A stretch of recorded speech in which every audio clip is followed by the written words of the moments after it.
Now, bringing you the very best in New Hampshire-based local music on IPMNation.com and 100.1 The Planet, this is Local Outbreak.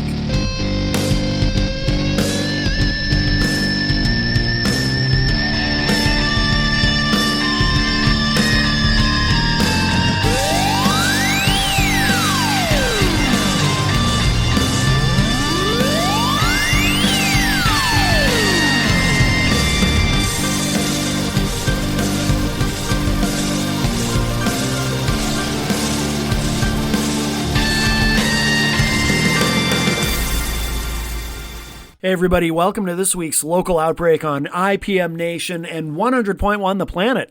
Matt Connarton from IPMNation.com here with you. And I'm going to try to make the intro really quick because we've got a lot to fit in. I had a great conversation with Tim Lagasse from Downhill Rollers, and we talked about his project. It's all him. It sounds like a full band, but it's all him. It's a solo project. He does everything himself, plays all the instruments. Really great stuff, and I was fascinated talking to him about this. So I want to make sure we have time for the entire discussion and some of the music, of course. And we're going to open with one of the tracks from Downhill Rollers. This is the one that he requested we start with. This is called Abandoned Heroes.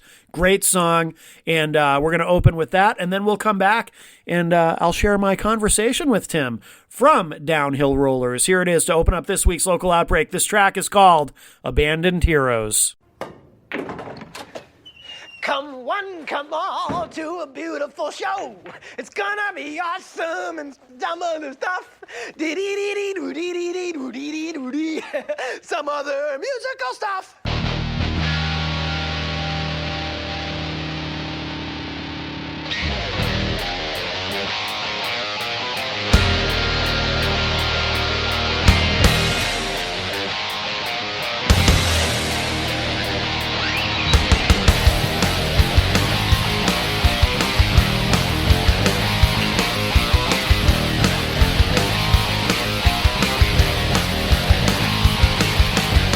I seen you one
And without further ado, Tim Legassi is here. He is at the news desk. And hi, Tim. Welcome. How we doing? Good. Thanks for good. having me. So this is your second time on the show, of course. Yeah. You were on with Authentic Descent, and that was how long ago was that? That was a couple weeks ago, I think. I was looking at the video. I think it was 2:20. Okay. Oh, okay. Yeah. So a few weeks. Yeah, I lose track of time. Oh yeah. But yeah. So that's great band. I really like Authentic Descent a lot. But now you've got this other project, Downhill Rollers, and is this I know this is like a solo thing. Is this all you? Like, did you play all the instruments? Yeah. Wow.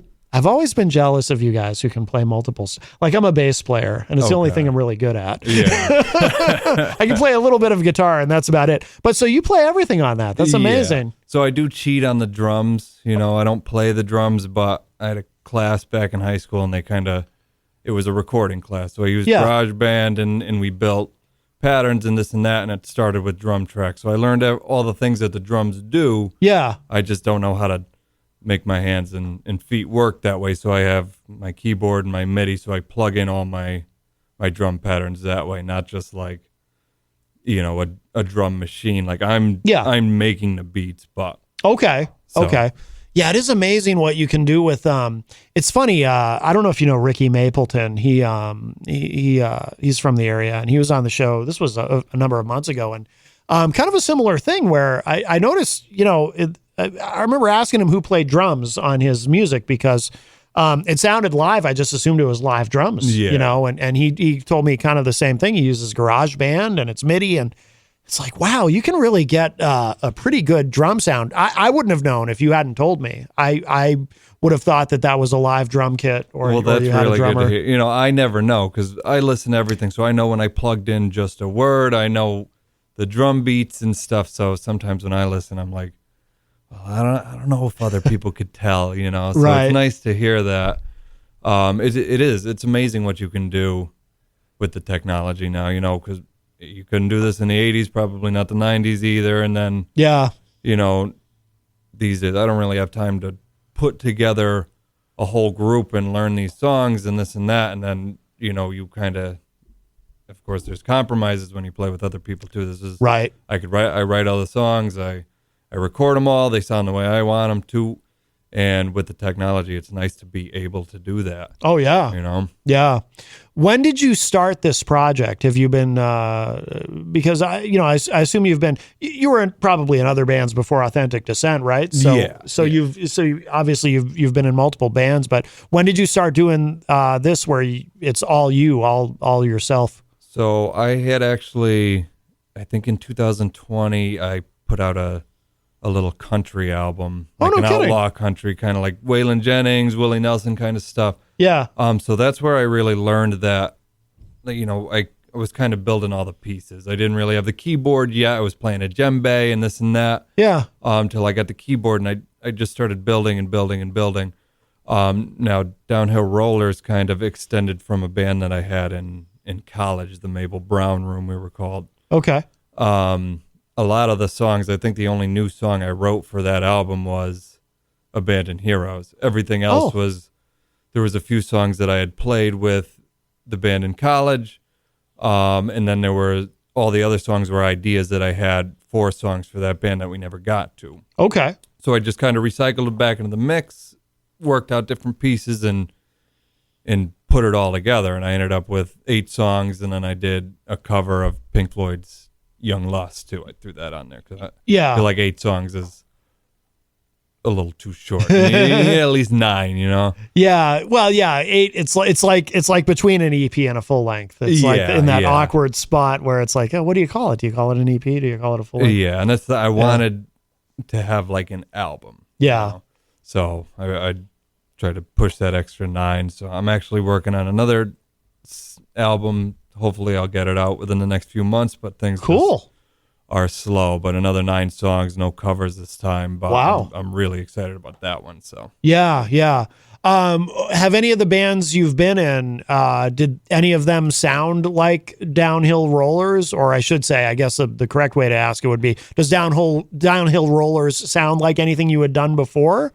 Yeah, for the most part. At least that album is, I think, very similar to what we were playing as the Maple Brown Room in college. And Okay. stuff. That just kind of old hard rock kind of feel. Yeah. The new album I'm working on, I think, is a little heavier, more towards the metal side, but I try to straddle the line between hard rock and kind of traditional heavy metal, you know? Yeah, yeah. I want to ask you about my personal favorite of your music and downhill rollers is Savages. That's why I opened the show today with it. I love that song. Thank you. I'm curious about the lyrics because when the first time I listened to it, I mean, I don't know if it's about a specific experience that you had or if it's more just a general thing, but my first thought was the music industry. I'm listening to the lyrics and I'm thinking, people always say the music industry is full of savages. Yeah. And I've just wondered, and obviously it's the kind of thing where, and that's a wonderful thing about art. It can mean whatever you want it to mean. Yeah. As the person enjoying the art. But I was just curious what you had in mind when you wrote that. So it's funny you say that because I try to write everything. I usually have specific events or situations in mind, but I try to write it in sort of a vague way, but still getting a message across so, everybody can have their own kind of meaning to it. Yeah. For me, actually, it was more of, back when I was younger, I had a lot of like trust issues and stuff within relationships, this and that. Sure. Whatever, I'd been cheated on a couple of times. So I kind of had like, what do they call them? I think, like home wreckers in mind, like you barge in like monsters and try to take what's mine, stuff like that. You know what I'm saying? Yeah. And then the second verse is kind of more focused on, now maybe I feel like I'm with a person who I can trust, but I'm kind of predisposed to thinking there's something behind the scenes. You know what I'm saying? Right. So, yeah.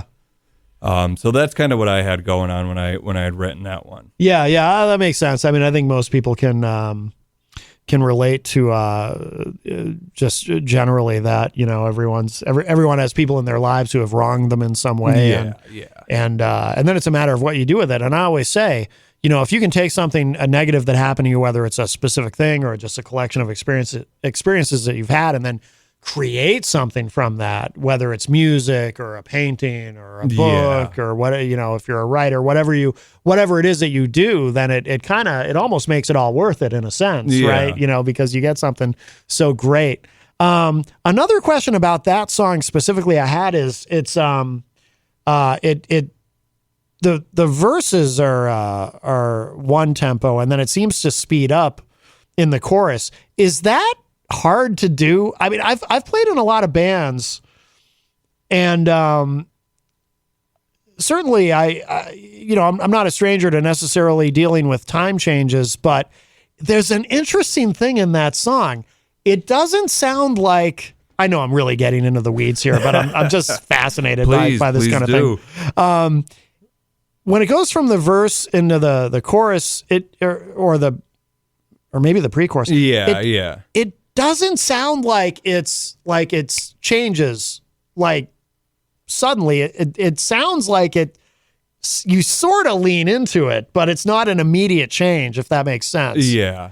And I'm wondering, is that hard to pull off? When you were recording it, was that any kind of a challenge? So anytime I do anything like that, there's a few trial and errors. Like I feel like the tempos almost have to match in a way, and I'll always do a start stop, a bah, bah, bah, and jump into something else. Yeah. But I'll play with it.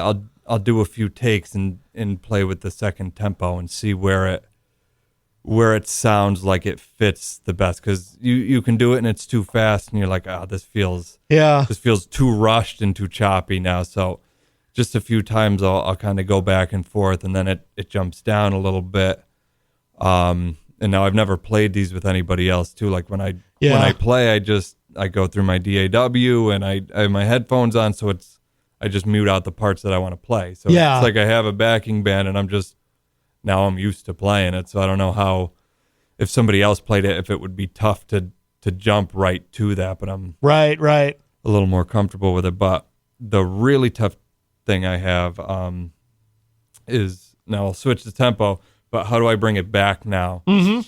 So that always trips me up, but I find a lot of times it's just you need to do a crazy little drum fill, and then it rolls right back in. So yeah. I'm glad I figured that one out. Yeah, I think it's part of the magic of that song that just makes it so cool. It just works. It just works really, really well.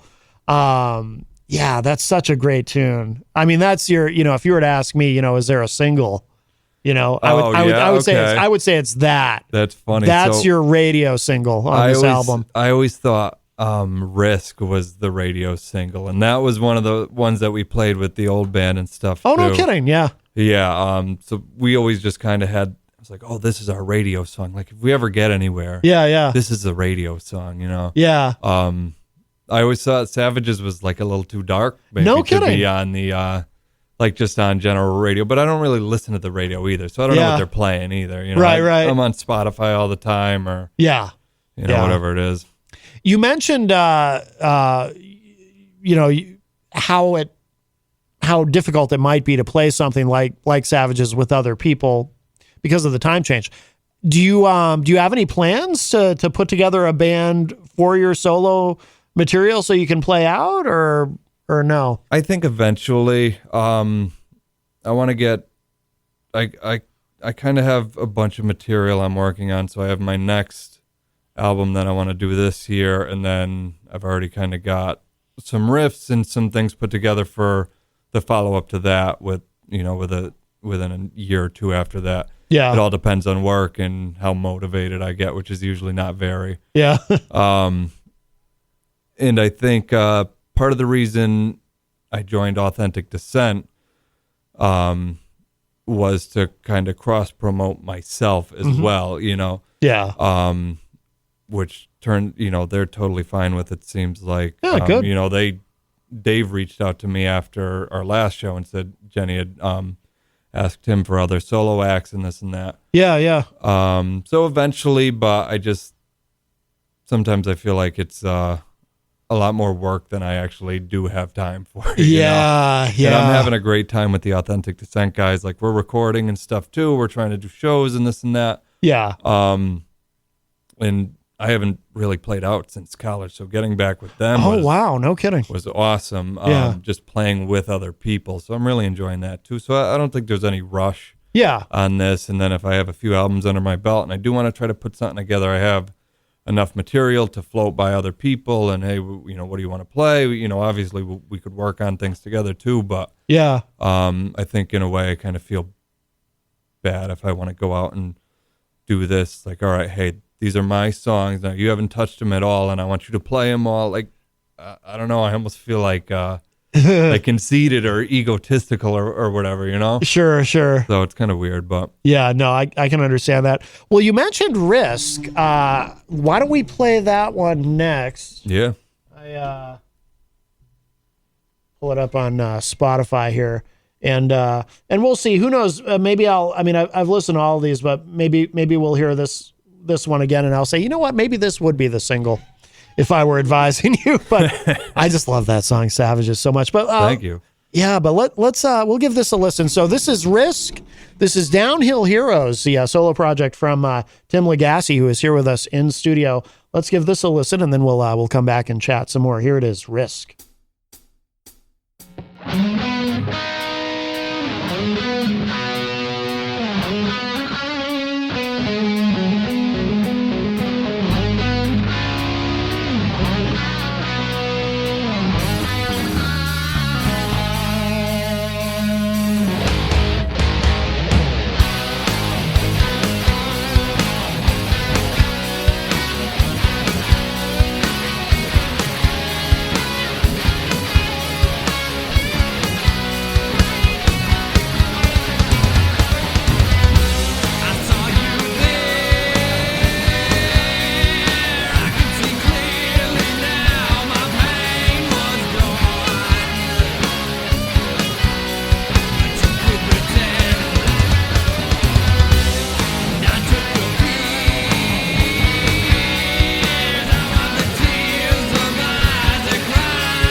that's great stuff. That is Risk from Downhill Rollers.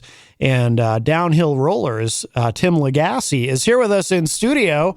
Welcome back, Tim. Thank you. Yeah, I love. I get why you felt that would be the single. It's a little more poppy in the middle and stuff, and the choruses, you know. It is. Yeah, that's true. Are you a Kiss fan by any chance? Yeah and no. You know, there's some of their songs are good, and then there's Paul and Gene. So the only reason I ask is the solo on that.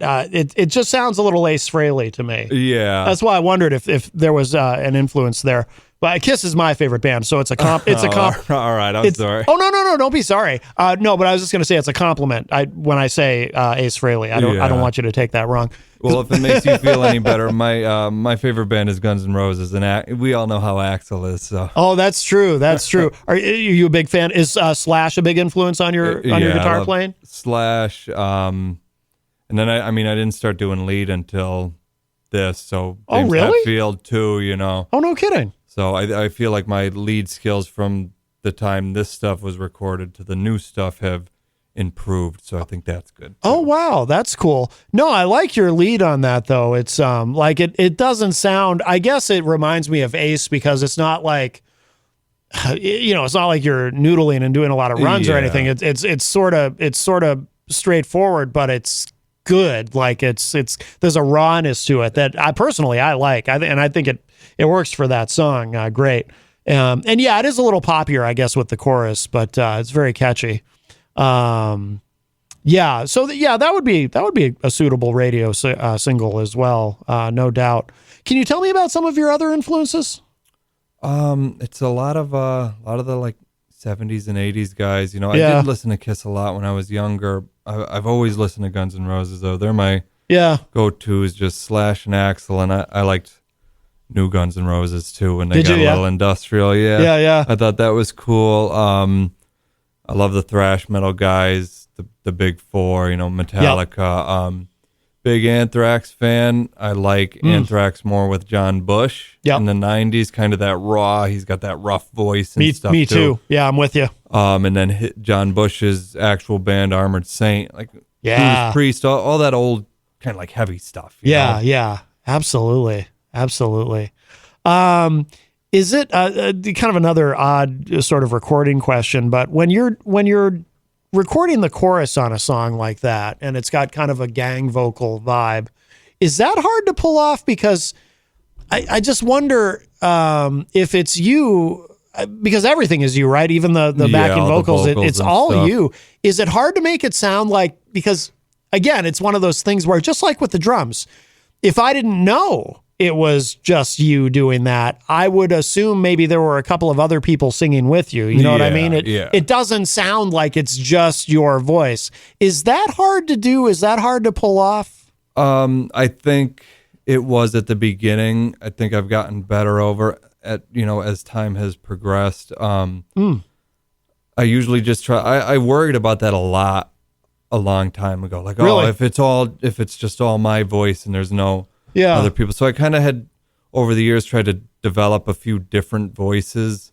Okay. So obviously like my speaking voice is pretty low, so it's easy. I always have like a really low voice, and then I'll just pan and do reverb on different harmonies and stuff, and just the way I pan them and kind of add the reverb, it kind of breaks it up a little bit from the way I set my main vocals. Yeah. So now that I'm kind of used to that system and how I do it, it goes by a lot quicker. I could do a whole song, and not a whole song from like ground up, but all the vocals to a song in maybe 2 hours now, where before it would take me a couple of weeks to try to tweak out everything. Now I just know how I need to set the tracks and the channels, and then I just listen back and kind of tweak some things, and it's like, all right, that kind of cuts through a little better now. So how long does it take you to record a song?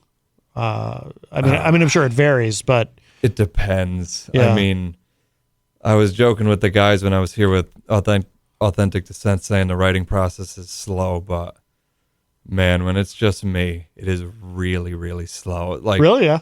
I think I sent you a song off the the new thing I'm working on, Release the Hounds. Now that one I cranked out within a couple of days. I had a little riff. I threw all the lyrics together real quick. Everything just came together super fast. It was like maybe 3 or 4 days. Yeah. Where there's other things like Savages took me a really long time. That's my third time recording that from ground up. I've done it in a few stages, and it would just get to the point where I'm too far gone. It's like, let me just delete it and start over because this is a nightmare. So it took me, probably a year to get that all from start to finish. So it really depends. Yeah.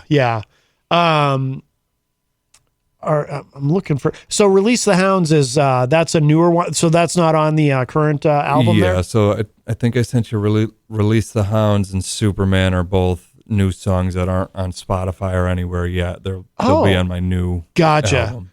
I'm curious. So these are these similar vibe or are these a little different? I think they're a little heavier and maybe a little darker. Than definitely Risk. Maybe. Yeah. They fall more along the lines on Savages a bit, but they're a little more frantic and kind of fast-paced too, All right, well, let's check this out. So since you were talking about it, I loaded this up. Let's give this a listen. So this is Release the Hounds, and this is going to be on the next album that you're working on? Yeah.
my God, I love it.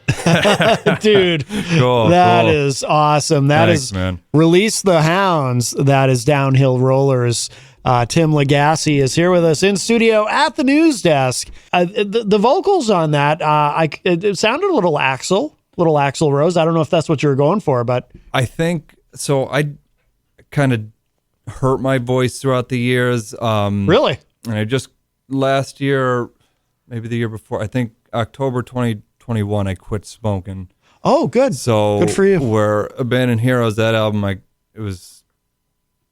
kind of struggled to hit the notes, and now I found a way that I can sing and hit notes, and it sounds like the throat's closed, and I kind of have that nasally thing. And I think that influence is always there anyway. Yeah. But yeah, it's just, I guess it's how I sing now. Yeah. How'd you quit, by the way?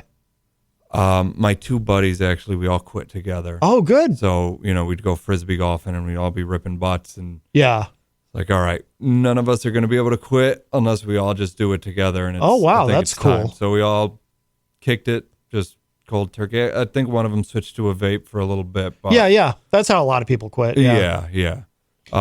But so all three of you have stuck with it? Yep. Good for you. I think this is the longest all three of us have made it, too. Oh, so. That's awesome. Yeah. That's awesome. Do you feel better just generally? Yeah, absolutely. Yeah, that's good. That's good.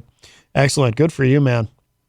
Let's see. Oh, in the Facebook live chat. So Stephen Light, also known as DJ Steve, says, OMG, that track kicked ass. And Jenny also, she says, kick ass song. But yeah, I see what you mean with that track too. It's a little heavier, a little more aggressive. Really kind of just a driving song. It still amazes me that those aren't real drums. It's amazing. The drum process is getting a lot easier as is it? Yeah. Time goes on now. I think on the first one, there's some spots you can tell where I had a beat going and I forgot to put a fill, so I just whipped in a fill over it. You know what I'm saying? Where now I just kind of try to do the fills as I go along, so I don't run into that issue at the end. Yeah. So yeah, I think they're sounding better and seeming more real as I go along too, which is nice. Yeah. What is your first instrument? Did you start on guitar?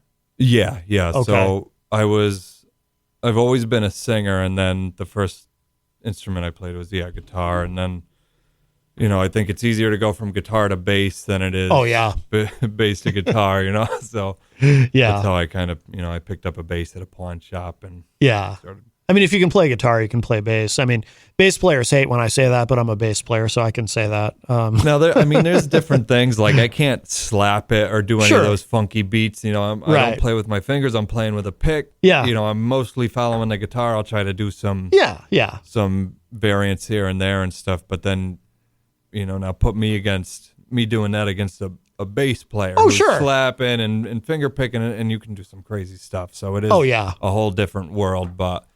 Yeah. But you can get, I mean, I'm a bass player, but I started out on guitar. I told this story recently on the show. I don't remember if it was when you were here with Authentic Descent or it was somebody else, but I was talking about how I started out, I took guitar lessons when I was a kid, and I was one of those lazy kids who, if I wasn't good at something right away, I'd give up on it quickly. So not that I gave up on the guitar immediately, but I mean, I never really fully gave up on it, but I wasn't good at it right away. And then in high school, I picked up a bass, and the first time I picked up a bass, I just seemed to have a natural feel for it that I don't think I would have had I not taken guitar lessons. Yeah. But I seen the bass, it just seemed to make sense to me. But also, I remember thinking, 2 less strings, and I don't have to know any chords. I think I found my instrument. Oh yeah. And I stuck with it. And I'm a pretty decent bass player, but I can't do. But honestly, like I never really I can slap, but I'm not well. Like I can do the slapping and popping. I can do it, but but I'm not good at it. You know what I mean? And I play with a pick. Yeah. I like to play. I can play without a pick. Some of the bands I was in, there might be a song or two in our set where I would finger pick, but for the most part, I prefer playing with a pick. And again, I think they give different, you get different sounds. So I guess if you're just trying to kind of fit the song, whatever serves the song is kind of what everybody's end game should, at least in my book, how I feel about it, Yeah. Aaron Bilodeau is in the chat room. Do you know Aaron? He's a musician. He's a very talented bass player. No, I don't think I'm familiar.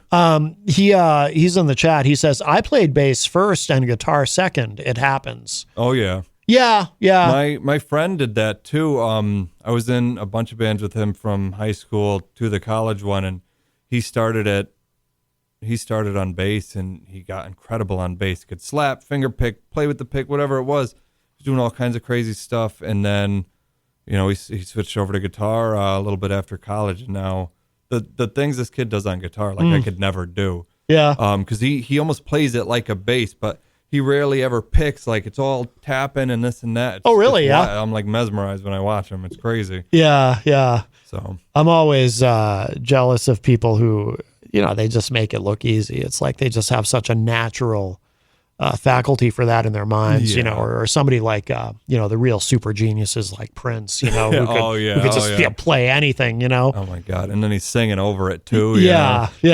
Just incredible. Just incredible. Is there any kind of an ETA on when the new album will be out? I don't know. I want to say this summer. Yeah. But, I also wanted to say last December. Sure. Yeah. So it's, I'm very close. I feel like there's a few things, I got to lay down vocals on, I think 2 tracks. I think all my instrumentals are done, and then just kind of tweaking volumes and kind of mastering and stuff. Yeah. So yeah, I'm hoping by June. What's the most challenging part of it for you? I don't know. I guess knowing if it actually sounds good or if it doesn't, because I'm not running it by anybody. I'm just that's going true. off my own ear. It's all you, yeah. There's, at least with the guys in Authentic Descent and stuff, we send stuff back and forth. Oh, this sounds good. Oh, maybe drop the vocals here. Maybe bring the guitar up here. Maybe fill in the bass a little more here. I'm just like, all right, yeah, I think this sounds good. Yeah. And then I know the songs too, so I can't tell is it muddy and I'm just filling it in because excuse me, I know the songs, or right. If I sent it to you, can you tell what's going on? So things like that are tough. And then, like I said, sometimes you get rolling on a song or a riff or something, and it stalls. You plateau for God knows how long, months. Sure. And you come back to it. I give up and I whip something out over here, and I'll come back to it, and it still doesn't feel right. Mm-hmm. Leave it alone for another couple months, and then I'll hit it one time and everything will just click in. Yeah. Like, oh, that's the tempo I needed. That's the part I needed. And it just puts itself together. It's a love-hate relationship with the whole recording yourself thing. Well, I've heard a lot of people say too, people who do it like you do it, where it's just them doing everything themselves, that sometimes you, if you're working on the same song for a while, for several hours in one day, you can run into this thing where you might start hearing things that aren't even necessarily there. You might start imagining, sort of imagining it sounds like something it doesn't sound like, because there's almost like an ear fatigue that develops because you're hearing it and it's just you. So, there is no one to say, hey, I hear this or I hear this. Yeah. And you start to question, am I really hearing this the way that it actually sounds? Or is some of this in my imagination? Yeah. Because I've been doing this all day. Well, that's the thing. But, if you write all the songs and you play them so you can record them perfectly, like, that song inside and out, Mm-hmm. you're hearing it while you're walking through at work during the day and stuff. So yeah, then coming down and sitting down to record, you're like, well, I know what it's supposed to sound like. Even the notes that I can barely hear, I can hear them because I know they're there. Right. Can the average listener, if I sent it to my buddy Colin, can he hear it, Yeah. Because a lot of times it's those little things, the little things you pluck in, or a little lick over here that's kind of quiet because you don't want to take away from that. Those are the things that kind of make it interesting too. So you want everybody to be able to hear that stuff. Yeah. So yeah, it's tough sometimes, but. Does anything ever come out differently than you imagined it? Have you ever recorded a song where at the end of it it's done, you feel that it's done, and then you go, well, this isn't what I imagined. I like how it turned out, but it's not what I thought it was going to be. Yeah. I have a song that it's done, I guess. So I guess I'm not working on it anymore. But one of the songs on the new album I'm doing, I had the riff for a long, long time. I think there's a video that my uncle took of me playing the main riff in like 2011 or 12 on Facebook somewhere. And now it's tweaked a little bit, but it's still that riff. And I had a whole song built around it before that I wanted to record, and then I got down to it. I was like, I don't really like everything else. I like that riff. So Yeah. I'm going to keep that. And I worked on it for a little bit, and I hit a tempo change, like pothole. I was like, all right, I think it got to the point where I was going to give up. So same thing, I put it down for a couple of months, and I was bored playing the same stuff over and over. So I went back to it. It's like, all right, let me see if I can make it work. And it just came together. It's a long, so it's like 8 minutes too. Yeah. But it doesn't it feels like a 4-minute song because it just flows through nicely, I think. And now I listen to it, I'm like, oh my God, from what it was to what it is now is not what the road I expected it. But I'm so much happier I took that path than the one I was on before. That's cool. Yeah. That's kind of the adventure of it. No, that's great. Well, we are almost out of time, and we'll close with one more song. But before we start to wrap up, Tim, is there anything that we didn't mention that you want us to know, or just where to keep up with what you're doing online with this project? So I'm really bad about all the social media stuff. So I do have a Facebook page, Downhill Rollers Facebook page, very outdated, not much on there, but you can find me on Spotify under Downhill Rollers. I think I'm on Pandora and Apple Music as well. But mainly Spotify is kind of what I look at. So yeah. Excellent. And by the way, anything coming up with Authentic Descent that you want us to know about? You got any shows coming up, or? Not any shows yet. We're working on some stuff. We're talking to a few people, different things in the work. And we are kind of moving steadily on a few new recordings that we're trying to put together a small EP for. So cool. Very exciting stuff over there as well. You can also find Authentic Descent on Facebook, Instagram, and Spotify as well. Outstanding. Well, Tim, thank you so much. This has been wonderful. Thank you for having me. I appreciate it. Absolutely. And I'll let you pick. What would you like us to close with? I'd love to do Superman if we can. Superman. Yeah, that's from the current album? Nope, that's a new one. All right, Tim Legassi from Downhill Rollers, thank you so much. And we will leave you with this. This is Superman from Downhill Rollers. To close out